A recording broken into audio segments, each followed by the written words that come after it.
Hey my friends, there's a great quote about time which I want to read it to you today, which maybe can change your day or maybe even your life. So give it a try. It goes like that: if you must look back, do so forgivingly.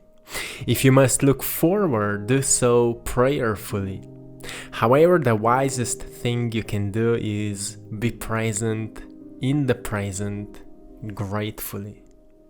So this is so powerful, and if we go deeper into it, when it says, if you must look back, do so forgivingly, this is so powerful because most people are looking into their past and they are judging themselves and others for what they did in the past, and they are still holding those judgments in the present moment, like they are still here. And because our bodies don't know the difference from what is happening in the present moment and what is happening in the mind, it is constantly experiencing those worries, those fears, that anger from the past, just because we don't know how to forgive to the past. And many people say, I can't forgive that person because that person was so mean to me, or whatever happened. But when we are forgiving, we are not forgiving others. We are actually doing this for ourselves, so we can free ourselves from the anger and from the fears and from all the judgments and all those weird stories which are not serving us. So forgiveness is for yourself. When you forgive yourself, you become kinder to others. So firstly, you give a great gift to yourself by forgiving. And after you forgive to yourself, you give a great gift to others, because you become more kind, you become more loving, more compassionate.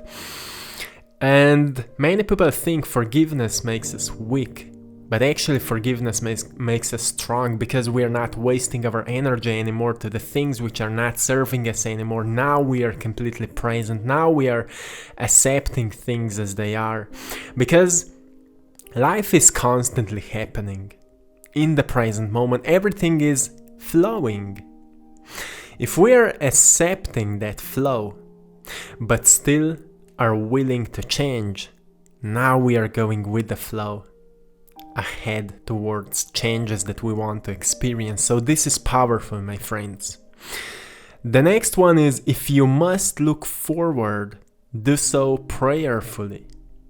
So the thing is that people which are not forgiving are looking into their future based by those past experiences, past memories. But what this quote is saying, if you must look forward, look into your future through your prayers for the future. We could say through your greatest vision for the future. Because this third dimension, as we know, whatever we are experiencing, this is just the mirror of our past actions.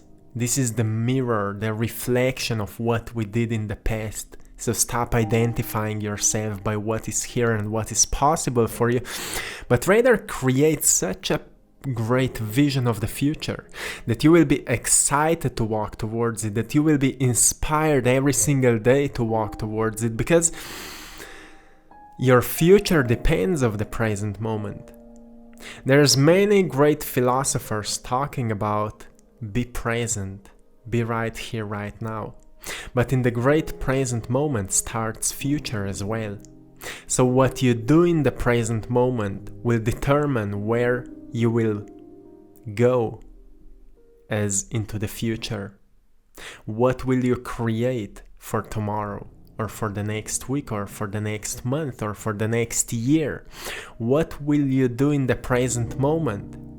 If you can imagine the greatest possible things for yourself and for others, you will start walking towards it. You will start rewiring your brain. So your brain will go deeper into subconscious. So you can find the information, the signs, the reasons, or just thoughts which will help you to guide you into that future that you're visualizing. This is so powerful. This is the power that we have within. For all of those who look into their future through their prayers, through their affirmations, through their visions, they're always ahead of the time of society, ahead of the time of this third dimensional reality.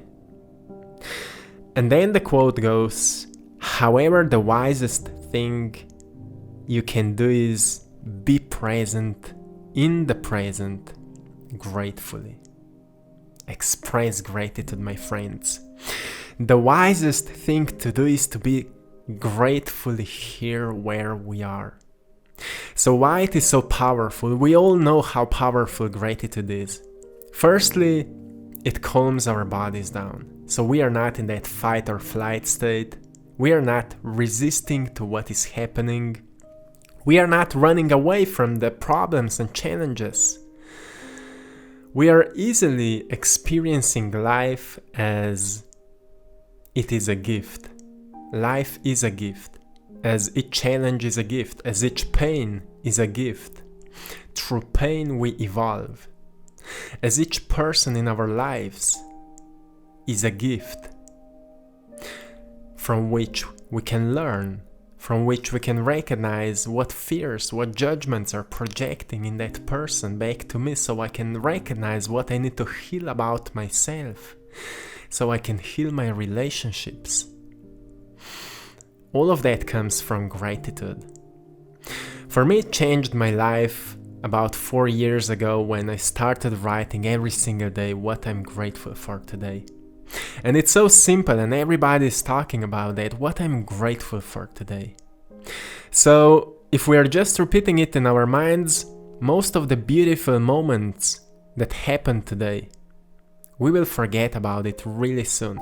But once we start writing those things down, we will go deeper and deeper, and we will recognize more beautiful details that happened today.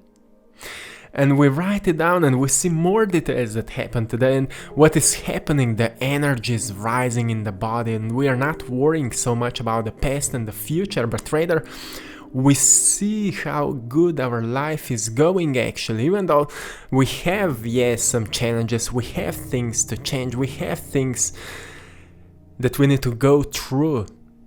But if so much beautiful things are still happening, doesn't matter where I am, doesn't matter how much money I have, or doesn't matter how healthy I am, or whatever, all those different things that we think about, I can always make more of those blessings. What would happen if I would start my day more gratefully? What would happen? Let's try it for yourself. I tried it and it worked. What would happen if I would become grateful for the things which are not present yet, but I believe they will happen? So I started writing my vision down. I started writing my ideas of what I want to have, who I want to become down. And I started writing it as it's already here, from the language of gratitude. I started writing down as I'm grateful as it already happened.